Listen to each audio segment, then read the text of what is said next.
go into our next segment, and this is actually going to be a prelude into our upcoming event, Dating 101.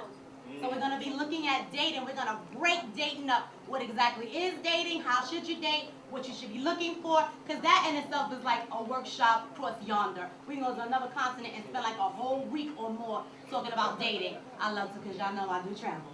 Because y'all know, give me a reason to do a retreat. So what we're going to look at now is what are the elements of a platonic relationship. And Mr. Daniels is going to open up, and then we're going to get comments from the panelists and from the audience. So would you like to discuss that? Sure, a little bit. As we all go into relationships and things of that nature, we all know things change. You know, you're no longer single, and you got to go in and adapt to your new situation. So the question really is, can there be an understanding between two individuals of the opposite sex in a relationship about a platonic friend? Males having a platonic female friend, females having a platonic male friend. And if there is an understanding, how far does that understanding go? Okay? Does anybody want to touch that on the panel? Okay, first up. I think with any relationship, as we've stated before, communication is key.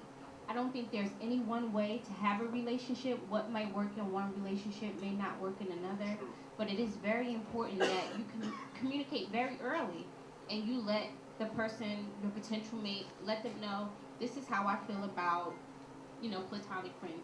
I'm okay with it if you let me know. Perhaps you want to meet them, but you just kind of discuss what those terms are so everybody's clear in the beginning, so that you don't go into the relationship and then somewhere down the line you're hurt because you find out, and then you find out that you're not on the same page. So I think it's just really important to communicate your feelings either way.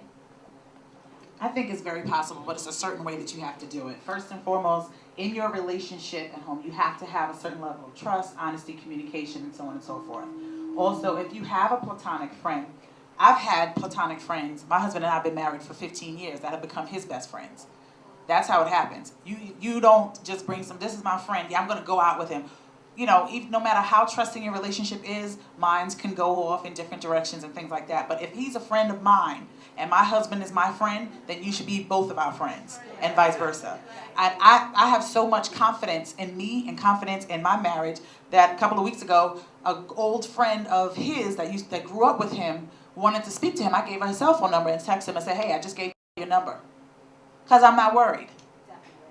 And I know that she has, and you also have to make sure that that friend has enough respect to play their position.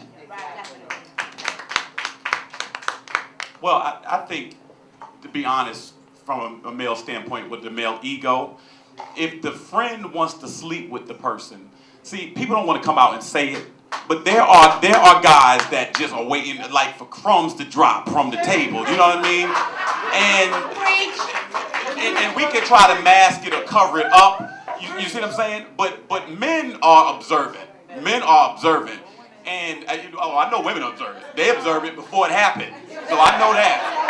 They observe in the spirit. I know that. But what I'm saying is, guys, and mature women can tell when a guy is hitting on her or blah, blah, blah. You can tell. The dude that's always trying to have that voice of reason to be the buffer between a woman and the person she with, and he's that backup quarterback. He not the starter, but he on the bench just waiting for his turn to come in. That dude, those they have to be eliminated, because a woman or a man should not have the pressure of turning someone down all the time. You cannot be close. You see what I'm saying? Because when it comes, my father used to tell me all the time. He said, "Don't ever disrespect a married woman or a man's woman." He said, "A man will kill you over his wife and kids." And a man, you'll make a man fight you to the death over this woman. She could be a bag lady and look like just won the look-alike contest.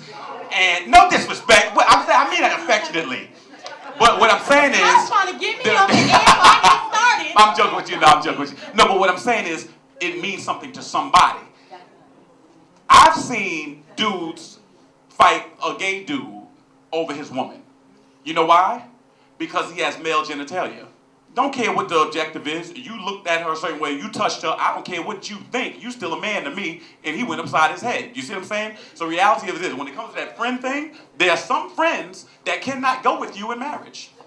And then I have this one theory. Now this is gonna sound foul, especially coming from a minister. It's gonna sound foul. I have a theory that in 90% of weddings, and we perform weddings, 90% of weddings, there's somebody in those pews that done slept with that bride and that groom, but now they just cool. It happened in college, just that.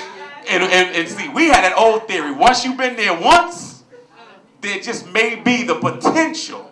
You see what I'm saying? And I'll talk about myself. You know, I'm from the old school, but reality, I think that's the thing. So that friend, if they have a motive, I think you gotta check it. He going to church in here. He Wow, going to church. we got one right Back here. to Renee. We got one right here. I just want to say, when it comes to platonic friends, there was a time that Cal had none, because the friend was either someone he had already conquered or was trying to conquer. So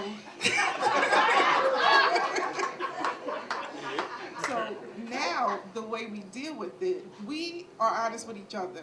We know the female friends that want to be more than friends, and he acknowledges that. We know the male friends that want to be more than friends. If you don't open up that communication, because I know so many people that play the game, oh, he's just a friend. He doesn't want to be with me. And it's obvious that he wants to be with you. If you don't open up those lines of communication, then it looks like you're hiding something. So it's very important to acknowledge that. No, actually, it's funny is that it goes back to communication, because my wife will show me the Facebook inboxes. Cats don't want to say it on the front of the page, but they send inboxes. I show her the text messages of the innuendo questions that you know are secret questions trying to get around the marriage, and some are just blatant. You know, how are things with you and the wife? You don't really care. But when your relationship is strong and you and your significant other have a great understanding, it doesn't make a difference. Platonic that's not even a term. It's just you have friends. People know who the wife is. People know who the husband is. We don't hesitate. Anybody that's on my Facebook page, no, I don't hesitate to say how much I love my wife. I do it on a regular. Actually, in my book, there's an acknowledgement to my ex-girlfriend. Now, how many women are comfortable enough to have their husband write a book, cheer them on, and actually celebrate the ex-girlfriend? But you have to read what I said about the ex-girlfriend and understand why she's in the book. It really comes down to what you really understand about your relationship, and then what you really understand about your significant other. I already disarm women long before they come to this relationship. So if you're going to be my friend, understand she got to be cool with you. She's not cool with you, then it don't make no difference. And actually, long before dudes even meet me, she's already prepped them. So dog, if anything is sideways, understand that I may not be that man in action, but that man's thoughts are still inside my head, so my eyes are sharp. So I definitely pay attention to that. And I think that's what brothers and sisters have to do, is it starts with each other. Everybody else is what you make it. So platonic really doesn't matter. Friends is friends, that's it.